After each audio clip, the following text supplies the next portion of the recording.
हमारे मलुक पीठ वाले महाराज जी, उन्होंने एक कथा सुनाई। उनके गुरु भाई थे श्री अंगद दास जी महाराज।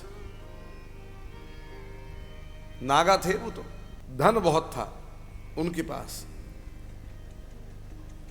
महाराज बताते हैं कि आज से करीबन 25-30 साल पुरानी बात है। उस समय उनके पास 4-5 लाख रुपया था, 25-30 साल पहले। तो महाराज बरसाने पहुंच गए।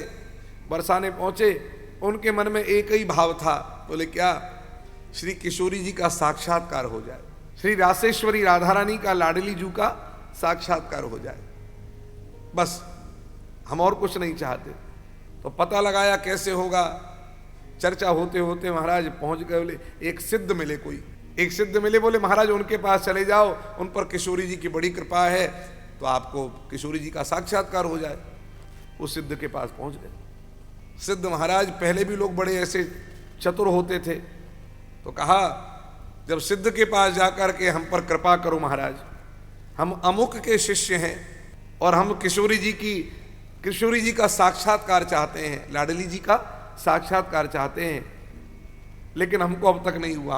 हम संध्या वंदन करते, हम इतने साधन करते, गुरु ने हमको जो जो साधन दिए हम सब करते, लेकिन अभी किशोरी जी का साक्षात्कार नहीं हुआ। तो कहा बच्चा सब हो जाएगा, तुम्हारे पास क्या है ये बताओ जिसके कारण नहीं हो पा रहा। बोले हमें तो नहीं पता। तो सब चीज पूछी उससे, तब पता लगा महाराज सिद्ध को कि इसके पास 4-5 लाख रुपए हैं। तो कहा तुम्हारे को जो साक्षात्कार नहीं हो रहा, जो तुम्हें सिद्धि नहीं मिल रही, उसके पीछे तुम्हारा रुपया ही कारण है। रुपया कारण? बोले हाँ। पैसा है तो पद नहीं मिल रहा किशोरी जी का, पैसे को तुम छोड़ो, हमें दे दो, यहां पर सब छोड़ो। महाराज अंगद दास जी महाराज तो एकदम जुनून सवार था कि किशोरी जी की कृपा पानी है और पैसा बाधक बन रहा है, तो सारा पैसा लेकर के उनको दे दिया, लो महाराज यही हमारे पास संपत्ति, वो भी आपको दी, किशोरी जी का साक्षात्कार हो जाए। तो कहा कि संध्या छोड़ दो, ये सब छोड़ो, किशोरी जी ऐसे नहीं मिलेंगी।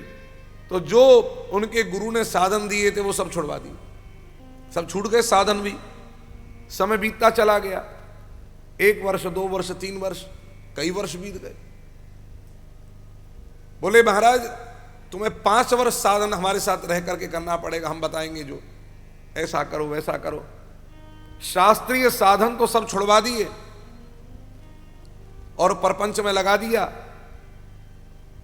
महाराज एक दिन अंगद दास जी महाराज के गुरु जी वो बरसाने पहुंचे कथा करने के लिए। तो मलुक पीठ वाले महाराज जी भी उनके साथ थे, बाल्यावस्था थी, वो भी पहुंचे। तो गुरु जी ने कहा, बोले पंडित जी तुम्हारा गुरु भाई, हमारा चेला अंगद दास, हमें पता लगा है कि बरसाने में ही रहता है, तो चलो, पता लगा है कि बड़ा सिद्ध है, कोई उसकी शरण में है, तो चलो इस बहाने कम से कम सिद्ध ही में दर्शन कर लेंगे और चेले से मिल लेंगे, और सिद्ध नहीं कोई रहा तो कम से कम चेले से तो मिलना हो ही जाएगा। तो पैदल चलते चलते, और महाराज मलुक पीठ वाले महाराज जी भी उस समय विद्यार्थी जीवन था, वो साथ में पहुंचे वहां पर। देखते ही गुरु जी को तो चरणों में गिर पड़ा, बहुत रोने लगा। गुरु कृपा करुणा करके पहुंच गए, उसके बाद वो खूब रोवे। बोले गुरु जी हम यहां किशोरी जी की कृपा पाने आए, किशोरी जी का साक्षात्कार करने आए, लेकिन साक्षात्कार अभी तक हुआ नहीं। सारी बात बताई। गुरु जी ने कहा भैया किशोरी जी की कृपा तो कण कण में व्याप्त है, तुम यहां तक पहुंचे,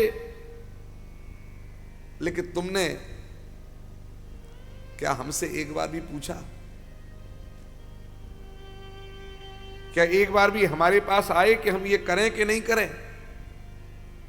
जब अपना जीवन गुरु को समर्पित कर दिया तो आपका कर्तव्य क्या था? आपका कर्तव्य बनता है कि जीवन में कोई भी निर्णय लेने से पहले, कोई विचार भी यदि आपके हृदय में आया, कोई भाव भी आपके हृदय में आया, तो सबसे पहले अपने गुरु से ही उसकी चर्चा करनी चाहिए थी। आपने नहीं किया। आपने तो महाराज इधर उधर परपंच में लग गए। कोई बात नहीं, किशोरी जी कृपा करें कह करके गुरु जी चल पड़े, माथे पर हाथ रख करके। गुरु जी के नेत्र सजल हो गए। अब अंगद दास जी महाराज को थोड़ा अब क्रोध आया। वो सिद्ध के पास पहुंच गए, बोले सिद्ध तेरी सारी सिद्धाई निकाल दूंगा मैं, नागा साधु पहलवान हूं, तेरी सारी सिद्धाई निकाल दूंगा, पहले तो हमारा पैसा हमको दे, और नहीं तो महाराज फिर घुसाएंगे हम, कहा करेंगे देख तू। अब बड़े बड़े शब्द गलत गलत ऐसे प्रयोग किए। तो कहा बच्चा हम तो तेरी धैर्य की परीक्षा ले रहे थे, हम तो देख रहे थे तू कितना पक्का है। बस किशोरी जी की कृपा अभी तुझे मिलेगी, ले हमारे हाथ में ये तत्व है, इसको पी ले, पान कर ले, किशोरी जी की कृपा अभी तेरे सामने प्रकट होगी। किशोरी जी की साक्षात्कार, किशोरी जी की कृपा साक्षात पाने के लिए तरसता हुआ यह अंगद दास, इसने महाराज वो रसायन था लेकर के पी लिया, और पी करके महाराज मूर्छित हो गया। और मूर्छित होकर के होश आया तो महाराज वो तो पागल हो गया, एकदम पागल हो गया। बाल बिखर गए, स्थिति बड़ी खराब। अब तो अपने शरीर का भी उसे ध्यान नहीं, कहां तक कहें मलमूत्र भी बिस्तर में निकल जाता था, कभी पेड़ के नीचे पड़ जाता था। स्थिति बड़ी गंभीर हो गई। कई वर्ष बीत करके महाराज श्रीधाम वृंदावन में वो एक बार आ गया, और आकर के सीधे अपने गुरु के पास, और गुरु के पास पहुंच करके खूब गाली सुनावे, बड़े बड़े शब्द गलत प्रयोग करे, बोले बुढ़ा और क्या क्या कहे, पागल तो हो ही गया। अब गुरु जी बुरा ना माने, गुरु जी चुपचाप बैठे रहे। गुरु जी ने कहा सुनो, हाँ इसका ध्यान रखो, इसको कुछ खिलाओ पिलाओ, पहले बैठाओ। महाराज वहीं पर रहा, गुरु जी रहते वहीं पड़ा रहता, खूब गाली भी देता, गुरु जी चुपचाप सुनते रहते। और श्री राजेंद्र दास जी महाराज विद्यार्थी काल में उन्हीं के पास वो सोता। तो किसी ने बोला भी, बोले महाराज इस भूत को क्यों अपने पास सुलाया, क्यों? बोले कभी टेटुआ दाब दिया, गला दाब दिया तो महाराज जैसी सीताराम हो जाएगा, पता नहीं। और कभी कभी तो महाराज एक बार तो ऐसा, कभी गुरुजी ना रहे तो गुरुजी की गद्दी पे बैठ जाए, गुरुजी बेचारे चुपचाप शांत, कोई बात नहीं। एक दिन महाराज हाथ पकड़ लिया, राजेंद्र दास जी महाराज का हाथ पकड़ करके क्या कहता, बोले उस बुढ़े ने अपनी सारी शक्ति तेरे इस हाथ पे रख दी है। उस बुढ़े ने अपनी सारी शक्ति, अपने गुरुजी को बुढ़ा कह रहा, उस बुढ़े ने सारी शक्ति अपनी तेरे इस हाथ पे रख दी है, बड़ा गलत किया ये, अब तुझे हम छोड़ेंगे नहीं।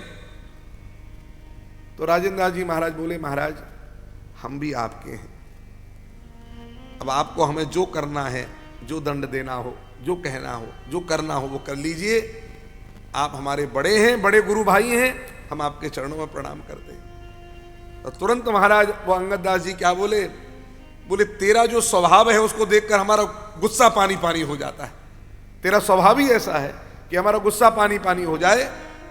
कोई बात नहीं, अब दे दी तो दे दी, आखिर तू भी तो हमारा ही है। ऐसा कह करके इस प्रकार से न जाने कभी कुछ कहते। बस एक दिन ऐसा समय आया कि गुरु ने उस शिष्य के बदले भी साधना करते करते एक दिन ऐसी कृपा करी कि उसका स्वास्थ्य एकदम ठीक हो गया, और वह पागलपन से भी मुक्त हो गया, और गुरु जी के चरणों में गिर करके फिर से साधना में लग गया, छोड़ करके चल दिया बाद में सब कुछ एकदम। यह कथा हमको एक चीज सीखने को मिलाती है, बहुत बढ़िया सीख, कि जीवन में जब हमारे शास्त्रनिष्ठ शास्त्राचरण करने वाले गुरु प्राप्त हो गए हों, उसके बाद सिद्धियों के चक्कर में इधर उधर व्यक्ति को भागना नहीं चाहिए। और यदि कोई भाव, कोई विचार यदि मन में आवे तो पहले अपने गुरु की ही शरणागति ग्रहण करनी चाहिए। गुरु की आज्ञा से ही सब कुछ करना चाहिए। गुरु आज्ञा दें तो करे, नहीं आज्ञा दें तो नहीं करे। यदि ऐसा जीवन बना लिया तो याद रखो, सिद्धि तो आपकी मुट्ठी में बंद हो जाएगी और भक्ति आपके हृदय में किल्लोर करने लग जाएगी। सबसे बड़ी सिद्धि अगर है तो भगवान की भक्ति है। बाकी सिद्धियां बहुत बड़ी नहीं है, भगवान की भक्ति हृदय में आ गई, इससे बड़ी सिद्धि साधक की कभी जीवन में हो नहीं सकती। भक्ति साधन भी है और भक्ति साध्य भी है। और यही कथा हर बच्चों के लिए भी जरूरी है। अपने माता पिता से आज्ञा लिए बिना हम कोई भी स्टेप न उठाएं। हमको कुछ भी आया पहले मम्मी पापा से पूछेंगे। हमारे मन में कोई फील आया हम अपने आप नहीं करेंगे, हम पहले उनसे पूछेंगे। क्यों? क्योंकि हमारे जीवन में, हर बच्चे के जीवन में उसके सबसे पहले गुरु उसके माता पिता होते हैं।